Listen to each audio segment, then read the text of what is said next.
고등학생으로 보이는 수십 명의 외국인 학생들이 줄을 지어 서울 길거리를 걸어가고 있습니다. 학교에서 단체 여행이라도 온 듯 학생들 뒤로는 외국인 선생님들이 학생들을 통제하고 있는데요. 그런데 바로 그 순간 학생들을 통제하던 외국인 선생님은 갑자기 멈추라는 소리를 지르며 어딘가로 뛰어갑니다. 한 한국인 학생들 무리에 도착한 외국인 선생님은 갑자기 한국인 학생을 노려보고는 화를 내기 시작하는데요. 과연 이 외국인 선생님은 갑자기 뭐 때문에 이런 걸까요? 안녕하세요, 감동시작입니다.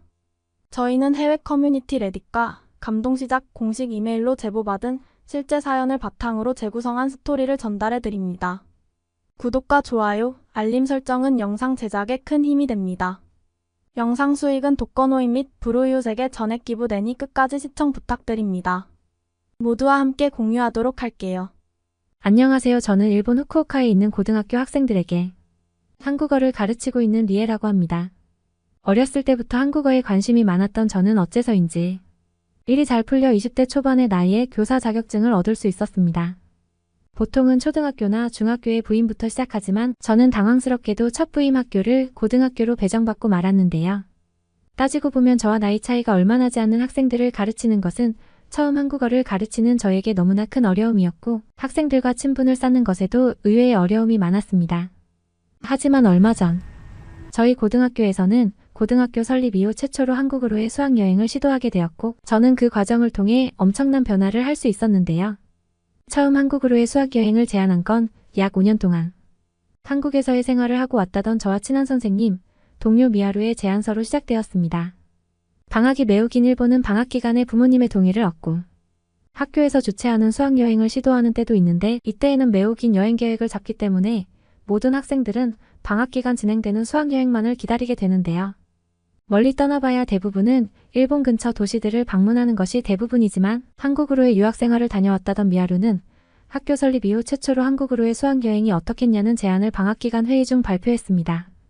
수학여행 일정까지는 불과 3개월밖에 남지 않은 시간이었고 수백 명의 학생들이 한꺼번에 움직이는 경우가 많기 때문에 수학여행 목적지를 정할 때에는 이러한 학생들의 안전이 보장되는 나라인지가 제일 중요한 요소였는데요.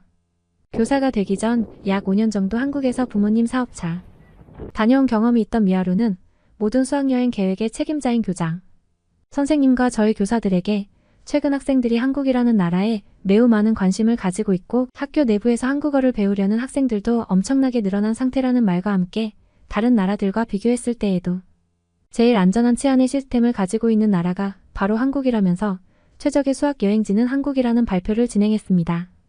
그러나 처음 미하루의 발표가 끝났을 때에는 저뿐만 아니라 다른 선생님과 교장 선생님도 표정이 좋지 않았습니다. 하지만 이상하게도 한국을 최소 한 번 이상 경험해본 선생님들은 미하루의 의견에 적극 찬성했고 한국에서 수학여행을 진행하게 된다면 아이들의 안전은 무조건 보장된다는 말을 덧붙이며 굉장히 들뜬 모습을 보여주었죠. 교사 10명 중 무려 30명 이상의 동료 교사들이 한국을 이미 경험해본 상태였고 그들 모두가 한국으로의 수학여행 일정에 적극 찬성하게 되어 그렇게 수학여행 목적지는 한국으로 정해지게 되었습니다. 하지만 교장 선생님은 한국을 이름만 들어보았을 뿐 정말 한국이 안전한 나라이고 볼거리가 많은 것이 확실한지 불안한 표정을 보이며 미하루에게 거듭된 질문을 하더군요. 미하루는 그렇게 불안하면 제일 중요한 학생들의 의견도 물어보자며 학교 전체 수학여행 투표 진행을 또다시 제안했고 그 결과는 너무나 충격적이었습니다. 무려 90% 이상의 학생들이 한국으로의 수학여행을 가고 싶다면서 이미 가족들과 함께 개인적인 한국 여행을 다녀온 학생들도 꽤 많았기 때문인데요. 교장 선생님도 결과에 상당히 당황하신 것처럼 보였지만 학생들의 엄청난 동의율에 그날 이후 곧바로 한국행 수학여행 일정을 추진하게 되었습니다. 모든 선생님들이 참여해서 일정을 조율하고 학생들의 비행기 티켓 그리고 여권과 관련된 동의서를 부모님으로부터 받아내기 시작했고 특히 저와 미하루는 한국에서의 수학여행 세부 일정을 직접 계획하며 많은 대화를 나눌 수 있었습니다. 한국에 대해 전혀 아는 것이 없었던 저 때문에 대부분의 일정 계획은 미하루가 추진하였고 그러던 중 한국에서의 업체나 동의가 필요한 부분에서는 능숙한 한국어 실력까지 선보이며 그들과 안정적인 소통을 이어나가더군요. 그리고 약 3개월 뒤 저희 학교 학생들 전체와 선생님들은 한국행 비행기에 올라탈 수 있었습니다. 더군다나 저는 해외 여행을 경험하는 것은 처음이었기 때문에 더욱 설렜는데요. 그런데 학생들과 함께 한국의 인천공항에 도착한 순간 저는 학생들이 왜 그렇게나 한국을 좋아했는지 5분도 되지 않아 깨닫게 되었습니다. 특히 미하루의 주장대로 공항에서부터 느껴지는 것은 말도 안 되는 한국의 치안 시스템이었는데요. 한국 자체가 한국인들의 시민의식 때문인지는 몰라도 길거리에는 편하게 걸어다닐 수 있는 도보 시스템은 물론 조금만 걷다 보면 시민들의 안전을 지켜줄 경찰서도 심심치 않게 볼 수 있었기 때문입니다. 저는 겪어보지 않았지만 한국에 도착하신 교장 선생님께서는 몇몇 학생들과 함께 스페인 바르셀로나로 견학 체험을 갔던 적이 있는데 그곳에서는 잠깐 한눈을 판 사이 학생들의 가방 전체를 도둑 맞은 경험이 있었다면서 한국의 공항에서는 짐을 1시간이 넘게 놔둬도 아무도 가져가지 않는 상황에 꽤 놀라신 것처럼 보였죠. 그도 그럴 것이 저희 학교 학생들이 통제는 잘 따랐지만 인원수가 많아서 입국을 할 때 꽤 시간이 걸렸는데 그때 잠시 학생들의 가방을 공항 근처에 모아두었는데도 한국인들은 그것을 신경조차 쓰지 않았습니다.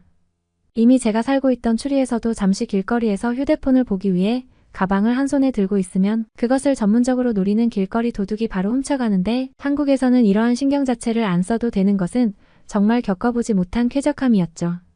공항 밖으로 나와 학생들의 통제를 위해 두 팀으로 나눠 한 팀은 대중교통을 이용하고 한 팀은 고속버스를 이용했는데 저는 한국의 대중교통을 이용하는 조에 편성되었습니다. 처음에는 편하게 고속버스를 타고 가면 좋을 텐데라고 아쉬워했지만 학생들과 함께 한국의 지하철에 올라탄 순간 저는 기쁨의 눈물을 흘렸죠. 일본에서는 상상조차 하지 못했던 너무나 조용하면서도 쾌적한 지하철 내부 환경 때문인데요. 저 또한 다른 한국인들에게 피해를 줄 수 있기 때문에 학생들에게 조용히 지하철을 이용하라는 말을 했지만 어째서인지 저희가 탑승한 한국의 지하철은 대부분의 한국인들이 공공시설에서의 매너가 익숙한 듯 그 어떠한 소음도 내지 않고 있었기 때문입니다. 심지어 저와 학생들의 모습을 보신 한 한국인 할머니께서는 휴대폰이 매우 익숙하신지 직접 휴대폰 어플을 사용하셔서 저희에게 외국에서 놀러 온 것이냐며 자연스러운 질문을 건넸고 주머니에서 한국에서 유행하는 디저트라며 약관까지 주시고는 다시 조용히 자리에 앉아서 지하철을 이용하시더군요. 지하철이 깨끗한 것도 모자라 한국에서는 어느 정도 나이가 있는 노인분들도 휴대폰을 능숙하게 사용하는 것은 이미 한국의 디지털 시스템이나 교육이 얼마나 대중화되어 있는지 느낄 수 있는 충격적인 사건 그 자체였습니다. 할머니께 약과를 받은 학생들도 친구들과 함께 먹더니 살아생전 처음 먹어보는 맛이라며 저에게도 조금 건네주었는데 너무나 맛있어서 놀랐죠.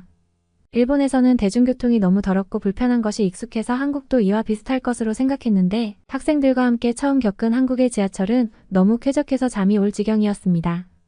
그리고 놀랍게도 지하철 내부에서는 저희와 같은 외국인이 한국을 꽤 많이 방문하는 것인지 다양한 언어들로 현재 지하철역이 어디를 지나고 있는지 그리고 지금의 역에서 유명한 관광지는 어딘지까지 외국어로 설명을 해주고 있었죠. 추리에서는 상상조차 하지 못했고 겪어보지도 못한 신문물에 저와 학생들은 계속해서 놀랄 수밖에 없었고 지하철 안내방송의 외국어 도움으로 저희는 무사히 도착 지점의 역에서 하차할 수 있었습니다. 지하철 내부의 웬만한 곳은 꼭 영어로 이중 번역이 되어 있었기에 길을 찾아가는 것은 너무나 편리했고 일본의 지하철 시스템처럼 불친절한 시스템이 없다는 사실은 한국인들이 왜 빨리빨리와 효율을 중요하게 생각하는지 피부로 느낄 수 있었죠. 학생들과 함께 지하철역을 나와 평범한 두부 체험을 하기로 계획했던 저희 팀은 목적지까지 한국의 길거리를 통해 걸어가게 되었습니다. 두 팀으로 나눴기 때문에 학생들의 수가 많았던 것은 아니지만 그래도 적지 않은 편이라 통제에 어려움이 있을 거라 예상했는데 한국의 도보 시스템은 너무 안전하게 건설되어 있어서 안전을 걱정할 이유가 전혀 없는 상태였죠. 대부분의 유럽권 나라들에서는 차도가 있는 공간에 한국처럼 안전시설물이 없는 경우가 많아 통제에 진땀을 빼야 했는데 한국은 어디를 가나 도보 이용자들이 안전하게 걸어다닐 수 있게 도시 건설이 되어 있어서인지 학생들도 자연스럽게 눈앞의 길을 따라 걷기만 하면 돼서 너무나 편리했습니다. 특히 조금 늦은 저녁 시간이었지만 끊이지 않고 설치되어 있는 가로등은 물론 늦은 시간까지 불빛이 나오는 상점들의 모습은 저와 학생들의 안전한 통행에 안정감을 더해주었죠.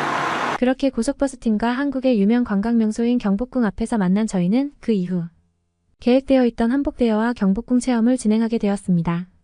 이미 몇몇 학생들 팀은 또다시 인원을 나눠 서울 근처 남산타워와 다른 명소들로 향해 있었기 때문에 한복대여 체험을 진행할 인원들은 그렇게 많지 않았고 이 정도의 숫자라면 다른 관광객들의 한복대여에는 민폐를 끼치지는 않겠다는 생각에 모두가 경복궁 근처 한복대여점으로 향하게 되었습니다. 그런데 학생들과 함께 경복궁의 한복대여점에 도착한 저는 이해할 수 없는 상황에 눈이 휘둥그레지고 말았는데요. 그곳에는 아름다운 한복을 빌려줄 뿐 아니라 상당한 고가로 보이는 블루투스 이어폰까지 함께 포함되어 빌려주고 있었기 때문입니다. 심지어 이어폰에는 위생캡까지 씌워져 있었기에 저는 그것이 대여 품목 중 하나가 확실하다는 생각을 했고, 그곳에 있었던 한국인 직원분에게 지금 블루투스 이어폰을 함께 빌려주는 것이 맞는지 다시 한번 묻게 되었죠.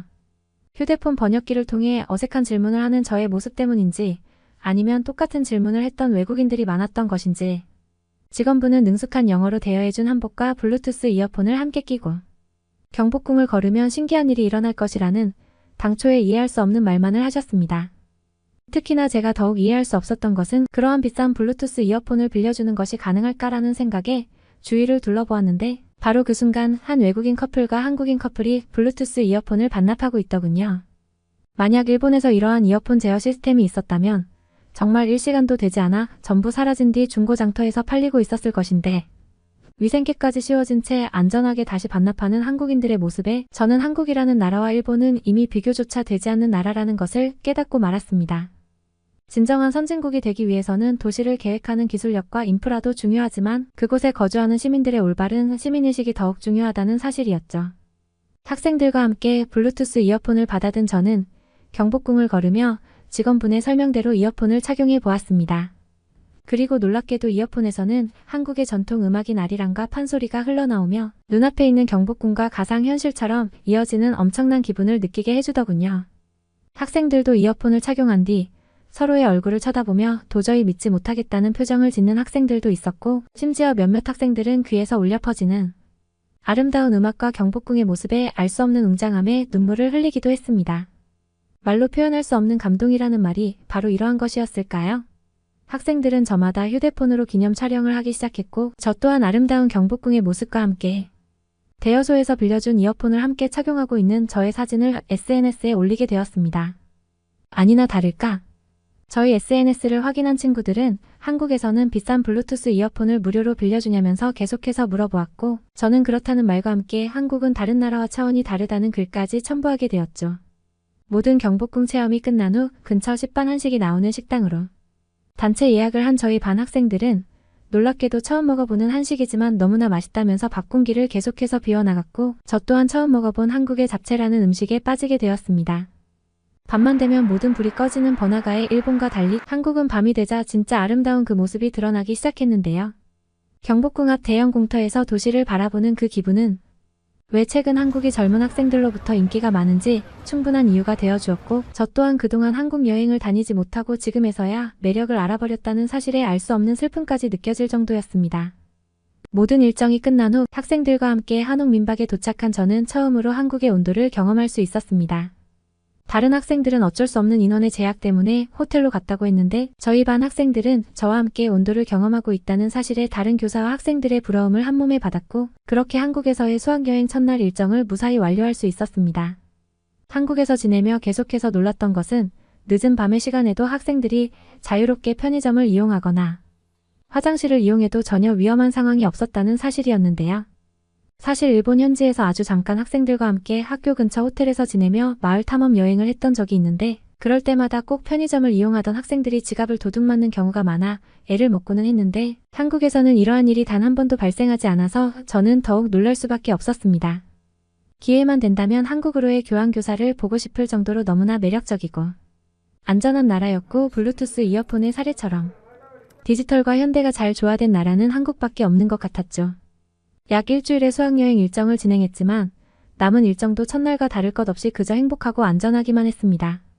한국에서 학생들과 계속 다니며 느꼈던 것은 이곳에 거주하는 한국인들은 저희에게는 너무나 특별한 안전하고 편리한 도시 시스템을 숨쉬듯이 익숙하고 평화롭게 즐길 수 있다는 사실이었죠.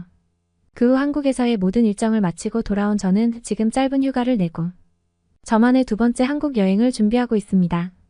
저 혼자만 떠나는 한국 여행이기에 이번에는 조금 더 꼼꼼히 한국의 경치와 여유를 즐기면서 현지에 있는 한국인들과도 친해질 계획을 가지고 있는 저는 벌써부터 한국으로의 여행에 가슴이 두근거리고 있습니다. 어떻게 들으셨나요? 저희 감동시작은 실제 사연 제보를 받고 있습니다. 채택되신 분께는 선물도 드리고 있습니다. 저희의 사연이 여러분의 하루에 작은 힘이 될 수 있었으면 좋겠습니다. 지금까지 특별한 한국의 이야기를 전해드리는 감동시작이었습니다. 구독과 좋아요를 눌러주시면 영상 제작에 큰 힘이 됩니다. 감동적인 사연을 주변 사람들에게 공유하고 함께 이야기 나눠보세요. 끝까지 시청해주셔서 감사합니다. 더욱더 좋은 영상으로 찾아뵙겠습니다.